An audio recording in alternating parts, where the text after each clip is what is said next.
Bonsoir à tous, merci de votre attention. Voici les titres de l'actualité de ce jeudi. Pour la première fois, des chercheurs sont parvenus à cloner un embryon. Cette fois, les travaux sont incontestables.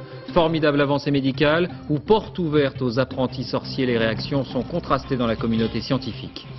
La fillette enlevée puis retrouvée hier à Jarnac a subi des attouchements sexuels, c'est ce qu'on vient d'apprendre. On en sait un peu plus aussi sur son ravisseur, un homme de 20 ans, sans emploi, abusé lui-même par son père dans son enfance. Des promesses, mais rien de concret. Amertume des militants UMP issus de l'immigration après la constitution des listes pour les régionales. Ils se disent relégués en bas de liste. Les malheurs de Disney, le géant du divertissement, est sur le point d'être avalé, racheté par le groupe Comcast, spécialisé dans le câble. Une OPA qui confirme le retour des grandes manœuvres dans le monde des affaires. Philippe Morillon, le général Courage, a témoigné devant le tribunal international de La Haye sur le massacre de Srebrenica, l'un des épisodes les plus sombres de la guerre en ex-Yougoslavie. Philippe Morillon qui a montré du doigt Slobodan Milosevic. Football enfin, deux nouveaux chez les Bleus, Peggy Luyindula et Louis Saha pour rencontrer la Belgique en match amical. Jacques Santini, le sélectionneur, a sèchement écarté en revanche la candidature de Nicolas Anelka. On commence donc avec cette révolution dans la biologie et la génétique. Depuis plusieurs années, des groupes plus ou moins fantaisistes annoncent qu'ils sont parvenus à maîtriser le clonage humain. Mais cette fois, il s'agit de chercheurs reconnus. Les preuves sont là, publiées dans le très sérieux magazine Science. C'est un embryon qui a été reproduit à l'identique à des fins médicales. D'abord les explications, Nicolas Châteauneuf, Frédéric Monteil. Personne n'y était vraiment arrivé jusqu'à aujourd'hui, mais ces images présentées au monde par des chercheurs sud-coréens sont faites pour nous convaincre. Pour la première fois, des scientifiques ont réussi à produire des embryons humains par clonage. Mais il s'agit de clonage thérapeutique à des fins médicales. Lorsque nous greffons les tissus obtenus sur un patient, il n'y a aucun signe de rejet par le système immunitaire. Cette technique pourrait peut-être permettre de traiter certaines maladies incurables. Les chercheurs sud-coréens ont prélevé sur 16 femmes volontaires des cellules sexuelles ou ovocytes, dont ils ont remplacé le noyau par celui d'une cellule non sexuelle. La nouvelle cellule va alors se diviser normalement jusqu'à former un embryon cloné. Sur 240 manipulations, un seul embryon a pu produire de manière efficace des cellules souches. Ces cellules ont la faculté de pouvoir se différencier plus tard en cellules du cœur, du foie ou de tout autre organe.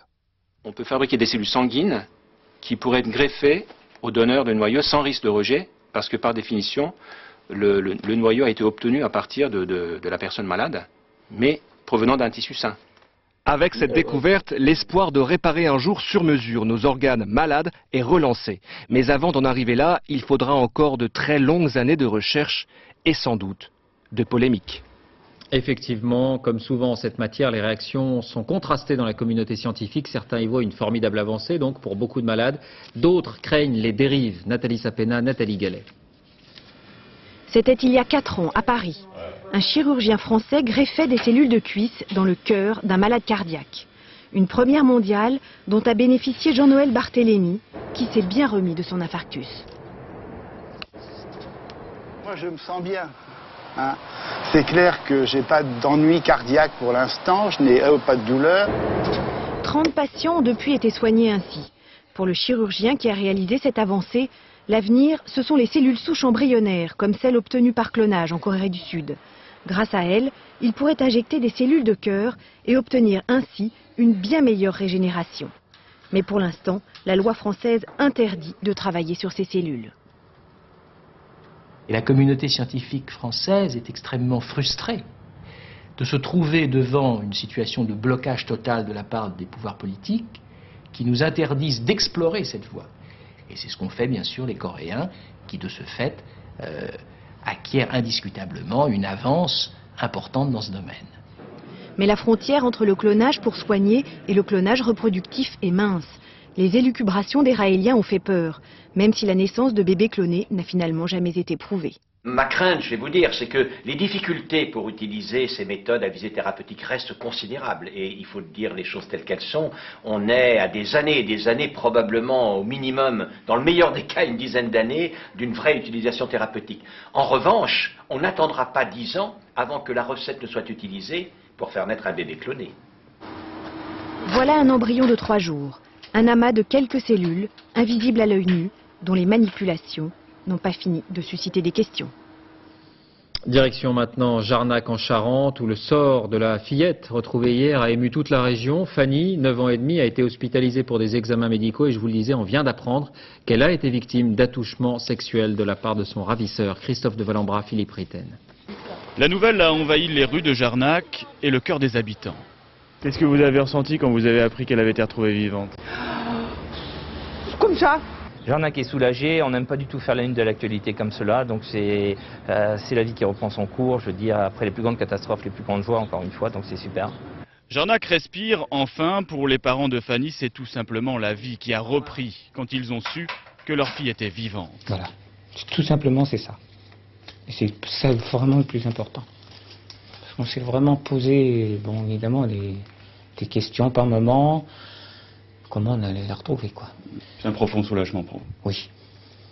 En début de matinée, le père de Fanny a rejoint sa fille à l'hôpital d'Angoulême. Elle y a subi aujourd'hui un examen de santé complet. La petite Fanny est donc dans le service de pédiatrie. Elle a été prise en charge par l'équipe médicale et soignante. Tous les examens donc, ont été faits. Donc sur le plan corporel, ça va. Sur le plan psychologique, c'est vrai que ça reste difficile pour elle, mais aussi pour ses parents. Et cette question du suivi psychologique se pose aussi par exemple pour les enfants de Jarnac, informés du drame. Et ce matin, dans les 2 écoles de la ville, des cellules de soutien ont été mises en place. Il se pose des questions, il y a un ressenti qui est nécessairement de la peur, de l'angoisse, comme tout enfant et comme même tout parent. Nous, parents, on imagine notre enfant forcément à côté. Alors il faut mettre des mots là-dessus. Ces séances de soutien psychologique vont s'avérer d'autant plus importantes que la joie ressentie après le dénouement heureux de cette affaire d'enlèvement est ternie ce soir alors qu'on apprend de sources judiciaires que la petite Fanny aurait subi des attouchements sexuels. Et on en sait un peu plus sur le ravisseur, décrit par sa famille comme un être instable. Il aurait subi lui-même des sévices sexuels de la part de son père dans son enfance. Caroline Gauthier et Philippe Gesselin. Près de 24 heures d'attente désespérée pour Fanny. C'est sous ces rondins de bois, au fond d'une carrière isolée, que Denis Besson l'avait emprisonné. Cet après-midi, les gendarmes ont ramené le jeune homme sur les lieux pour une reconstitution. Mais finalement, l'opération tourne court. Les enquêteurs repartent. Ils ne souhaitent pas la présence des caméras. Denis Besson, 20 ans, un jeune du coin bien connu des services de gendarmerie, 8 condamnations pour vol et autres trafics. L'enquête remonte à lui grâce à cette 405 retrouvée en plein champ hier matin. Une voiture volée à bord de laquelle il a enlevé l'enfant. Le véhicule parle, Denis Besson est interpellé à son domicile. Dépassé par ce qui lui arrive, sa compagne nous dit hors caméra « Je ne savais pas, je ne comprends pas ». Les voisins, eux, en revanche, ont eu des doutes. Ils avaient repéré la nouvelle voiture de Denis, une 405 justement. Dans l'après-midi, ils se rendent à la gendarmerie. C'était au moins sa 3e ou 4e voiture. C'était jamais les mêmes voitures déjà. Mais nous, ce qu'on a fait après la gendarmerie, c'est qu'il n'avait pas son permis. Alors là, on a dit, ah mince, il conduit sans permis, quoi. Un témoignage décisif qui vient s'ajouter à d'autres signalements. Au bout de 7 heures de garde à vue, Denis Besson finit par craquer. À Rouillac, tous connaissaient le garçon, livré à lui-même, un peu paumé. Il a 15 ans quand il fait un stage dans ce restaurant. Le patron s'en souvient encore. Il avait dérobé la carte bancaire de ma femme. Et vous en étiez aperçu? Oui, oui. Une famille éclatée, un père soupçonné d'attouchement ou d'abus sexuels. La maman de Denis, malade, évoque une enfance difficile. Je sais très bien qu'il a fait des bêtises. Mais c'est pas entièrement de sa faute. Pourquoi? Et pourquoi? Parce que son père lui a fait certaines choses qui l'a détraqué. Dans leur enquête, les gendarmes devront aussi tenir compte du témoignage de cette jeune femme. Elle affirme avoir échappé lundi à un enlèvement en pleine rue qui rappelle étrangement les méthodes de Denis Besson. Il m'a attrapé par les bras, là. Il m'a tiré. Il m'a poussé dans le coffre et je lui ai fait croire qu'en fin de compte j'étais accompagnée d'un policier. Mais la jeune femme n'a pas formellement reconnu Denis Besson. À l'heure actuelle, il est toujours en garde à vue. Justice encore, le chercheur Loïc Leribaud, condamné à 6 mois de prison ferme par le tribunal de Bordeaux pour exercice illégal de la médecine. On en parlait ici même. Loïc Leribaud, chercheur reconnu, ancien expert judiciaire, avait vendu et fait la promotion d'une molécule à base de silicium sans les autorisations nécessaires. Elle était présentée comme un médicament. Justice et politique avec un nouveau procès sur les affaires à l'horizon. 47 personnes, dont plusieurs élus et Michel Roussin, ex-directeur de cabinet du maire de Paris, sont renvoyés devant le tribunal correctionnel dans le dossier des marchés publics des lycées d'Île-de-France. Un système d'entente présumé a été mis au jour impliquant des entreprises de bâtiments et 3 partis politiques, RPR, PS et PR. C'était au début des années 90. 2% du montant des marchés venait financer les partis. C'est ce que devront établir les juges à l'audience. Les régionales maintenant et le casse-tête des listes, notamment à l'UMP. Hier, les proches de Nicolas Sarkozy protestaient contre les choix faits à Paris. Aujourd'hui, leur chef de file a voulu afficher l'union sacrée en Île-de-France avec Jean-François Copé, candidat à la présidence. Amertume et colère en revanche du côté des militants issus de l'immigration. Les discours et les promesses n'ont pas été, semble-t-il, suivis des faits. Leur présence sur ces listes reste très limitée. Arnaud Boutet, Olivier Robert. Sur les listes UMP, ils sont les grands oubliés. Depuis quelques jours, les élus issus de l'immigration ne cachent plus leur colère. Non, il faut que ça arrête. Je trouve scandaleux que je suis... Non, parce que ça m'agace. Dimanche, congrès de l'UMP. Slimane Dib interpelle ses chefs. Il veut savoir pourquoi il ne figure pas en position éligible. C'est que je suis élu, j'ai un parcours politique, et je suis le premier homme issu d'immigration en 17e position dans la Seine-Saint-Denis, qui est quand même un laboratoire d'exemplarité. On m'a expliqué avant-hier qu'il y avait un élu de Seine-Saint-Denis. Le président de la République a exprimé une politique volontariste en matière d'intégration. Je constate que sur le terrain, malgré les promesses qui ont été faites d'Alain Juppé, sur le terrain, ça ne se fait pas. Aujourd'hui, il y avait la musique, les sourires, les encouragements. Mais la place des candidats issus de l'immigration suscite un malaise. À l'UMP, Tokia Saïfi, la secrétaire d'État au développement durable, réclame des quotas.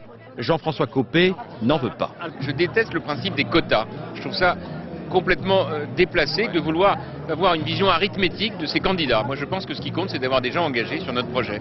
Si la droite s'impose en Île-de-France, elle ne comptera peut-être aucun élu issu de l'immigration. Malika figure en 18e position et elle le déplore. Il serait intéressant que des gens comme moi ou d'autres d'ailleurs soient en position éligible pour participer à la vie politique de ce pays. Il n'y en a pas assez ? Il n'y en a pas du tout. Deux autres candidats ont déjà claqué la porte. Nicolas Sarkozy, lui, fait entendre sa différence. Vous avez l'impression que les candidats issus de l'immigration sont fidèlement représentés sur la liste ?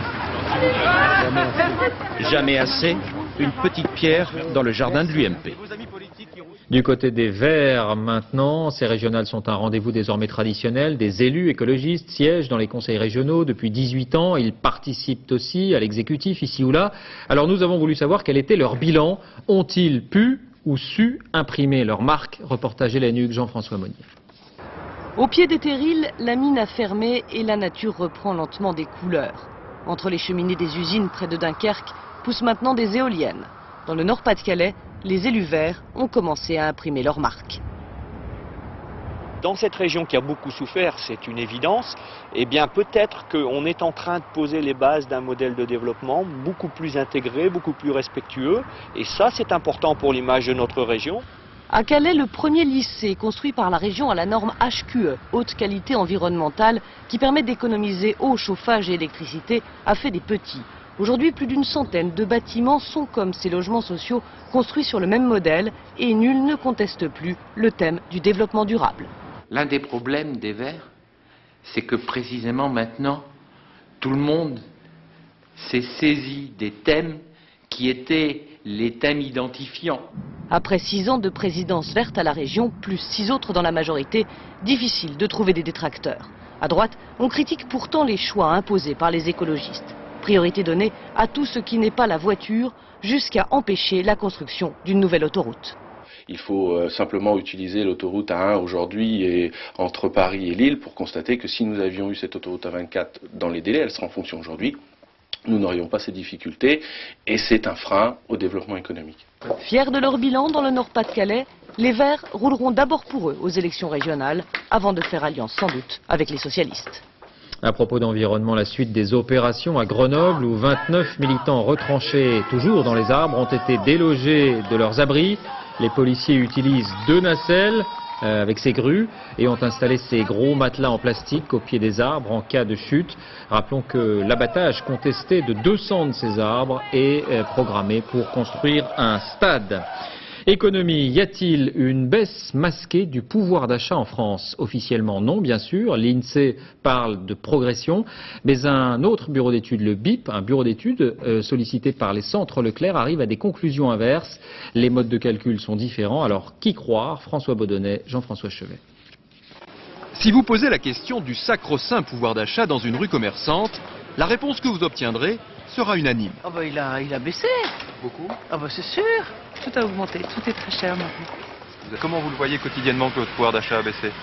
Bah parce que les produits sont plus chers, donc on en achète moins, on l'achète différemment. En revanche, depuis quelques jours, les spécialistes de cette question, eux, divergent. Le pouvoir d'achat effectif du consommateur a baissé de 1,1% en 2003. Le pouvoir d'achat des Français a augmenté de 1,2% en 2003. Alors qui croire? Eh bien en fait, les deux. La première étude examine la situation de chaque ménage prise individuellement. En 2003, son pouvoir d'achat a été grignoté par des dépenses en hausse, les loyers, les charges liées au logement, les assurances ou encore les transports en commun. L'INSEE, au contraire, mesure la richesse globale du pays, en légère progression l'an dernier. Pour les économistes, la différence entre le sentiment des consommateurs et la réalité économique s'explique par une raison simple. Il y a une poussée générale dans tout le monde entier de produits alimentaires, et donc le consommateur, et surtout la ménagère qui elle les achète tous les jours, a ressenti particulièrement cette poussée d'augmentation des prix alimentaires, mais qui joue modestement, disons, dans le total de l'inflation générale. Autre facteur psychologique important, l'euro. Les Français le rendent toujours responsable de l'inflation. Or là, les deux instituts sont d'accord, il n'y est pour rien. Le débat sur le service minimum suite, le ministre des Transports Gilles de Robien a mis en place le groupe d'experts chargé d'ici 6 mois de faire des propositions. Des professeurs de droit, des patrons ou d'anciens ministres en font notamment partie. Et puis économie encore avec le retour des offensives géantes dans le monde des affaires. Walt Disney convoité par Comcast, un groupe spécialisé dans le câble. En cas de succès, la nouvelle société dominerait le monde de la communication. Un raid boursier révélateur aussi des malheurs de Disney. Vincent Fourcade, Pascal Golomer. Disney, à l'image de Nemo, son héros des océans, a 2 doigts d'être avalé par plus fort que lui. Dans le monde de la finance, c'est comme dans la nature, les proies affaiblies sont les plus tentantes et Disney ne va pas bien. Depuis l'échec il y a 2 ans de La Planète au Trésor, Disney peine à remonter la pente. Et quand un de ses films fait un tabac, il est signé par un sous-traitant, les studios Pixar. Pixar, la poule aux œufs d'or s'en va. Elle aura rapporté 2,5 milliards de dollars à Mickey. Les parcs d'attractions ne marchent guère mieux. Quant au patron de Mickey, Michael Eisner, il a les oreilles qui chauffent. Le neveu de Walt Disney exige son départ. Des déboires à tous les étages et des actifs qui font rêver. Pour acquérir studios, films et personnages de Disney, le champion américain de la télévision câblée est prêt à débourser 66 milliards de dollars. Comcast contrôle déjà les tuyaux. Il veut maintenant s'offrir un contenu mondialement renommé. Aux États-Unis, toujours, la nervosité grandit, semble-t-il, dans l'équipe Bush. Cette fois, c'est Colin Powell qui a été mis sur le grill au Congrès sur les armes de destruction massive, toujours introuvables en Irak. Les missiles de Saddam n'étaient pas prévus pour lancer du popcorn, a fini par lâcher le chef de la diplomatie américaine, visiblement très irrité. Et puis, sensation par ailleurs dans les médias américains, toujours sur le même thème, Bill O'Reilly, un journaliste vedette de la chaîne Fox News, très favorable à George Bush et à la guerre, s'est excusé pour avoir soutenu l'intervention militaire américaine. Mon analyse était fausse, a-t-il indiqué. Et voilà qu'on s'interroge maintenant sur le cas iranien. Téhéran aurait caché des plans de centrifugeuses utilisés pour l'enrichissement d'uranium, des plans trouvés par les inspecteurs de l'Agence de l'énergie atomique lors de leur mission sur place. Stéphane Breitner. Ce n'est pas une arme nucléaire, mais elle pourrait servir à en fabriquer. Dans leur découverte, les inspecteurs de l'Agence de l'énergie atomique ont trouvé des plans d'une centrifugeuse. Dans l'industrie nucléaire, cette centrifugeuse sert à séparer, dans le minerai d'uranium, la molécule pouvant servir à la fabrication d'une bombe atomique. Le problème, c'est que Téhéran n'avait pas déclaré ses plans à l'agence, ce qui irrite les États-Unis. Ce n'est pas surprenant. Une fois de plus, nous sommes déçus par les Iraniens et cette affaire n'est certainement pas faite pour nous rassurer. John Bolton n'exclut pas un éventuel recours à la force. Les Iraniens tempèrent. Nous ne poursuivons aucun programme de production d'armes. Nous avons décidé de développer notre technologie nucléaire à des fins pacifiques. Certains diplomates ne veulent d'ailleurs pas faire de cette découverte un casus belli. Pour alerter le Conseil de sécurité des Nations Unies, il faudrait que les inspecteurs trouvent des plans d'armement, ce qui n'est pour l'instant pas le cas.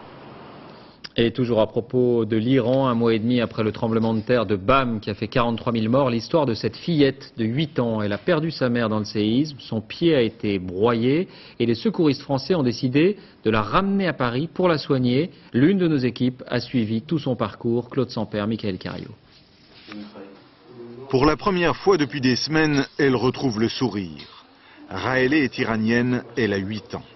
Le 26 décembre dernier, elle a eu le pied droit complètement écrasé lors du tremblement de terre de Bam. Depuis, soignée en France avec à ses côtés sa sœur et son père, elle retrouve peu à peu des forces. Écoutez, elle va beaucoup mieux, tant sur le plan de ses blessures physiques que du moral. Nous avions rencontré Raëlé pour la première fois le 29 décembre, 3 jours après le tremblement de terre, alors que la ville de Bam enterrait ses milliers de morts. Raëlé venait d'arriver à l'hôpital des médecins français de la sécurité civile.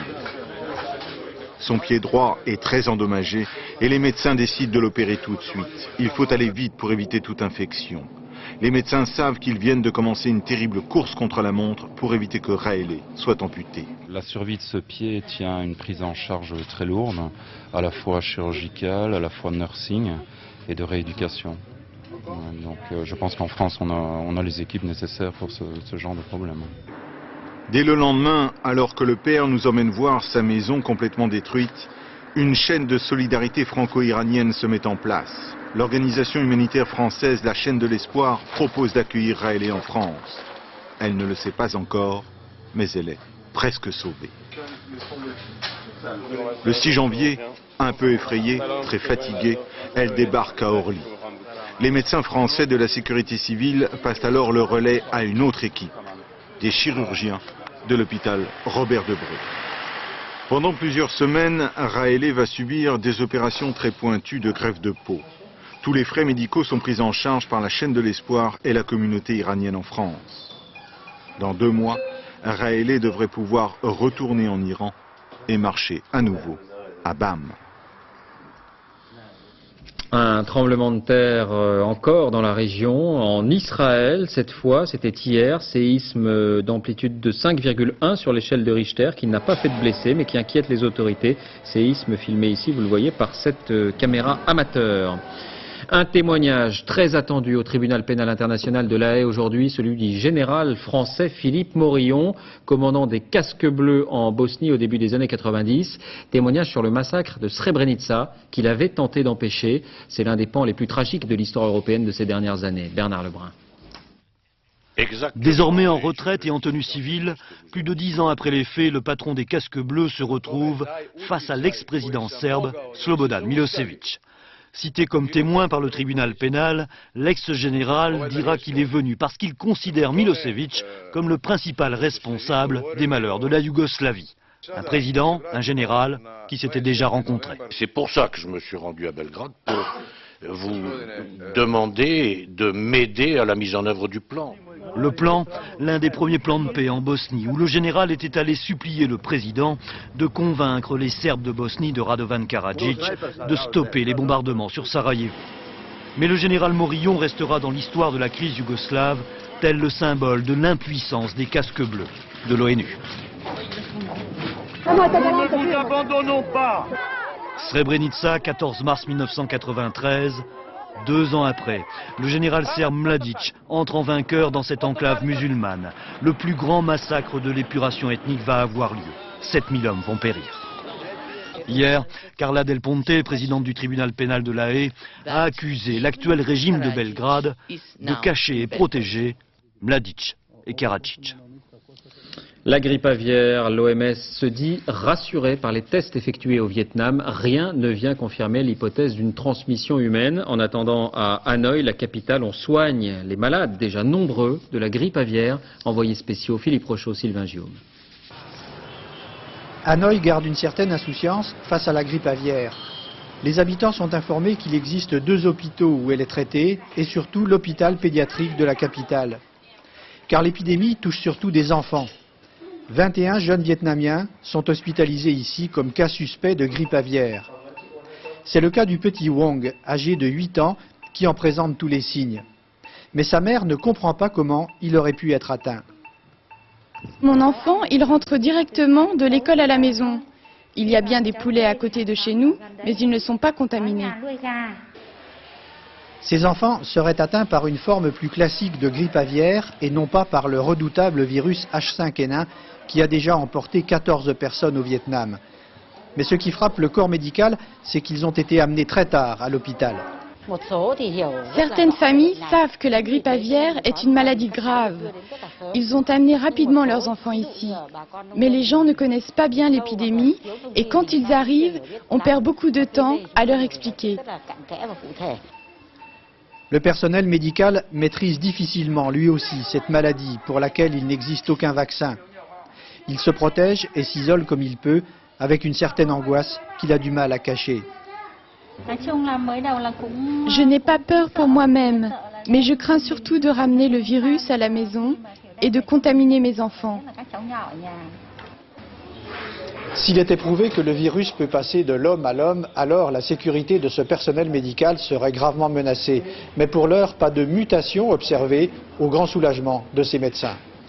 Retour en France, à Carpentras, la police vient d'élucider un crime étrange. Un homme de 72 ans avait été abattu il y a 2 mois. Le meurtrier présumé a reconnu les faits. Le mobile a stupéfié les policiers. La victime aurait été visée en raison d'une remarque désagréable faite 17 ans plus tôt. Envoyé spéciaux Zindine Boudaoud, Bruno Vignet.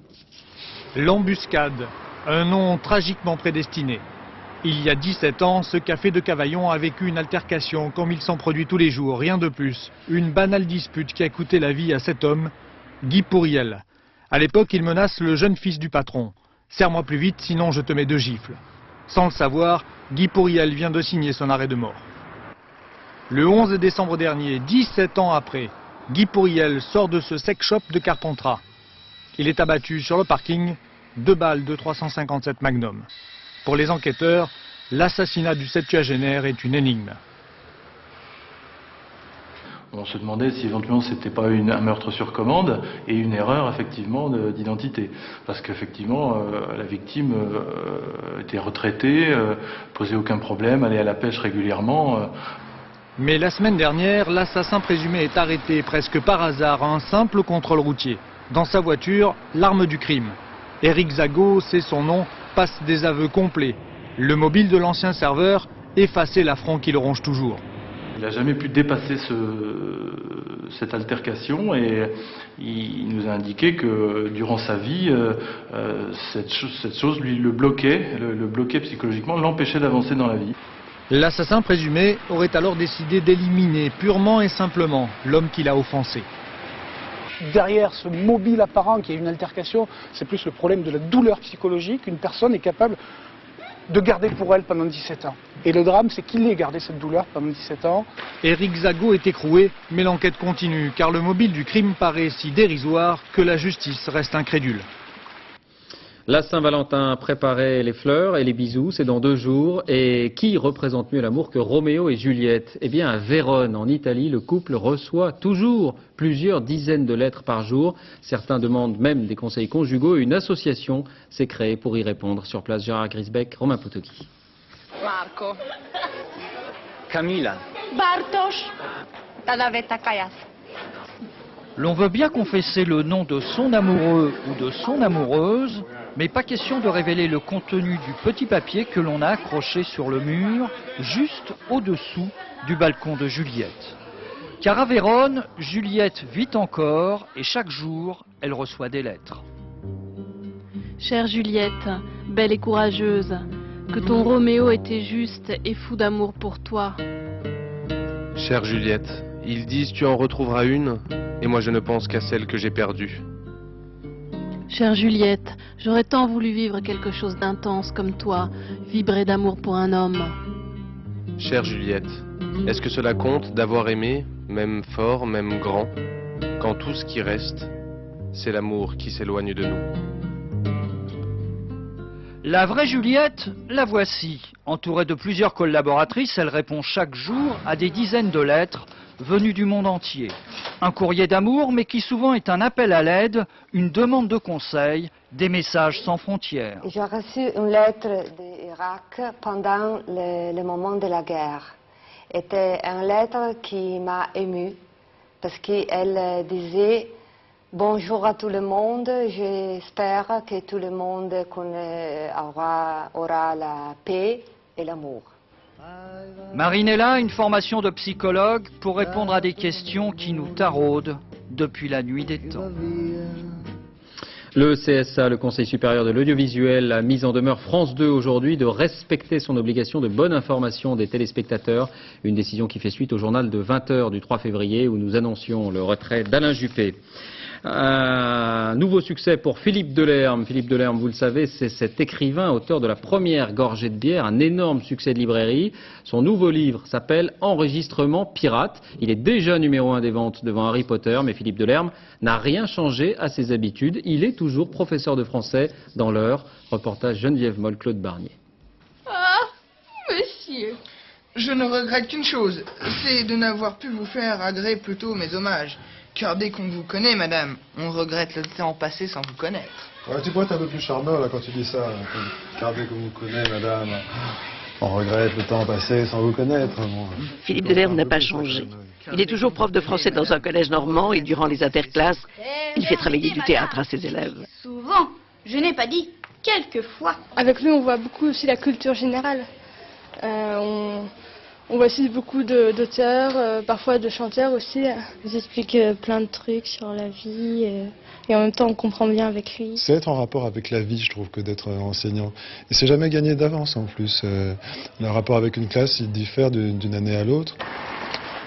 Mais la classe terminée, il peut s'adonner à son deuxième métier, l'écriture, qui lui a donné sa notoriété. Il couche sur le papier, dans des textes courts, des choses vues dans la rue, le métro, le train. Mais il peut rédiger n'importe où. J'aime bien écrire dans un café, par exemple, me dire que je vais y arriver, ou en salle des professeurs aussi, ça peut m'arriver. Parfois dehors aussi, j'aime bien écrire dans mon jardin, en forêt. Non, il n'y a pas de fétichisme à ce niveau-là. Dans son dernier recueil, Enregistrement pirate, on retrouve ce sens de la précision que l'on a découvert dans La Première Gorgée de bière. Mais Delerme observe aujourd'hui les autres avec un regard à la fois aigu et distancié. Ce sont des moments de communication avec les autres. Je crois que c'est sans doute la première fois que je suis complètement et seulement en fait avec les autres. Ainsi, chaque jour, à son rythme, il continue de traduire cette part d'humanité dans l'hiver normand. Sport football, une finale 100% maghrébine pour la Coupe d'Afrique des Nations. C'est une première. Le Maroc a éliminé hier soir le Mali 4-0 et rencontrera donc la Tunisie, qualifiée après sa victoire contre le Nigeria. Voici les buts marocains. Un final qui se jouera samedi prochain, le 4e but. Et puis football toujours avec la liste des 20 bleus qui affronteront la Belgique en match amical. Deux petits nouveaux, Peggy Luyindula et Louis Saha. Nicolas Anelka a été sèchement écarté par le sélectionneur Florent Gautreau, Didier Rancoeur. C'est une journée particulière, une journée qui compte forcément dans une carrière. À 25 ans, Louis Saha a été appelé pour la première fois chez les Bleus. Et ce matin, la nouvelle idole des supporters de Manchester United a passé son temps au téléphone. Les félicitations pleuvent, ses copains réclament des places pour Belgique-France et ses parents n'en reviennent pas. Et je te dis, je les ai vus, ils pleuraient. Hein. Et je les ai vus, ils pleuraient. Hein. Ah ouais. Ah ben, c'est une grande joie, c'est une grande surprise aussi parce que en étant à peine arrivé dans ce grand club, je m'aperçois que ça a fait bouger vachement les choses avec le très bon départ, donc très heureux aujourd'hui. L'Angleterre l'adore, lui qui a pris le risque de quitter Metz et le championnat français à l'âge de 20 ans. À Newcastle, puis à Fulham et surtout à Manchester, Saha n'en finit plus d'écœurer les défenseurs anglais par sa vitesse et sa précision. Pour remplacer Cissé suspendu, le sélectionneur des Bleus a donc préféré le brillant Saha au turbulent Anelka. Santini s'est montré inflexible. Fidèle à des principes que, heureusement, beaucoup partagent, je redis que Nicolas Anelka n'est pas sélectionnable. pour Belgique-France.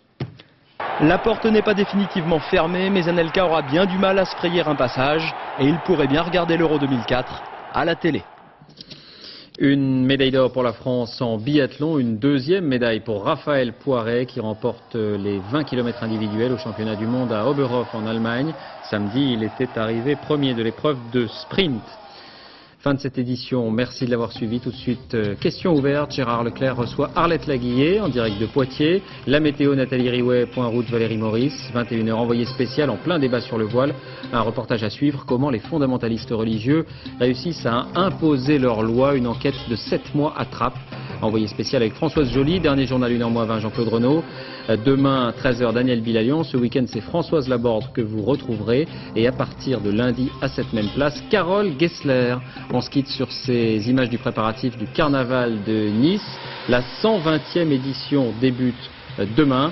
La fête et les défilés vont durer 15 jours. Très bonne soirée.